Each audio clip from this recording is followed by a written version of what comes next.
એક વિડીયોએ આખી દુનિયામાં ધૂમ મચાવી. એમાં એક પેંગ્વિન પોતાના ગ્રુપને છોડીને દૂર જઈ રહ્યું હતું. આ ક્લિપ 2007ની એક ડોક્યુમેન્ટરીની છે. પણ સવાલ એ છે કે એ પેંગ્વિન કેમ મોત તરફ જઈ રહ્યું હતું? આનો જવાબ એન્ટાર્કટિકાની કઠોર દુનિયામાં છુપાયેલો છે.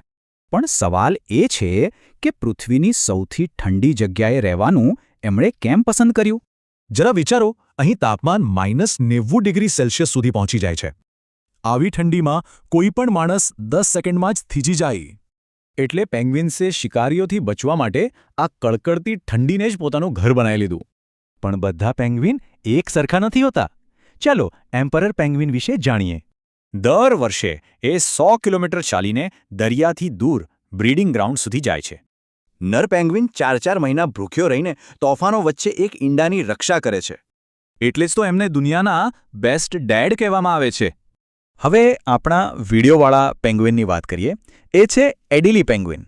જ્યાં એમ્પરર બલિદાન માટે જાણીતા છે, ત્યાં એડેલી પોતાના તોફાની સ્વભાવ અને ચાલાકી માટે ફેમસ છે. એમના માટે અસલી કરન્સી માછલી નહીં પણ પથ્થર છે. આ પથ્થરથી જ એ માળો બનાવે છે. અરે પથ્થર ભેગા કરવા માટે મહેનત નથી કરતા, પણ પાડોશીના માળામાંથી ચોરી લે છે. તો પછી આટલું હોશિયાર અને સોશિયલ પેંગ્વિન બધું છોડીને એકલું કેમ નીકળી પડ્યું? સાયન્ટિસ્ટ્સનું માનવું છે કે એને સાયકોટિક બ્રેકડાઉન થયું હતું. મતલબ કે એ દિશા ભૂલી ગયું હતું. આવું થવા પાછળ ઘણા કારણો હોઈ શકે છે, જેમ કે સ્ટ્રેસ, ઇન્ફેક્શન કે પછી કોઈ બીમારી. એના દિમાગનું જે ઇન્ટરનલ કંપાસ હોય છે એ જાણે કે તૂટી ગયું અને ખોટી દિશા બતાવવા લાગ્યું. પણ શું આનું કારણ વૈજ્ઞાનિક નહીં પણ ભાવનાત્મક હોઈ શકે? શું પેંગ્વિનને દુઃખ થાય છે? હા, સાયન્ટિસ્ટ્સે જોયું છે કે પેંગ્વિન માતા-પિતા પોતાના મૃત બચ્ચા માટે શોક મનાવે છે. ફિલ્મ બનાવનારા એને રોકી શક્યા નહીં, કારણ કે પ્રકૃતિના નિયમોમાં દખલ દેવાની મનાઈ હતી.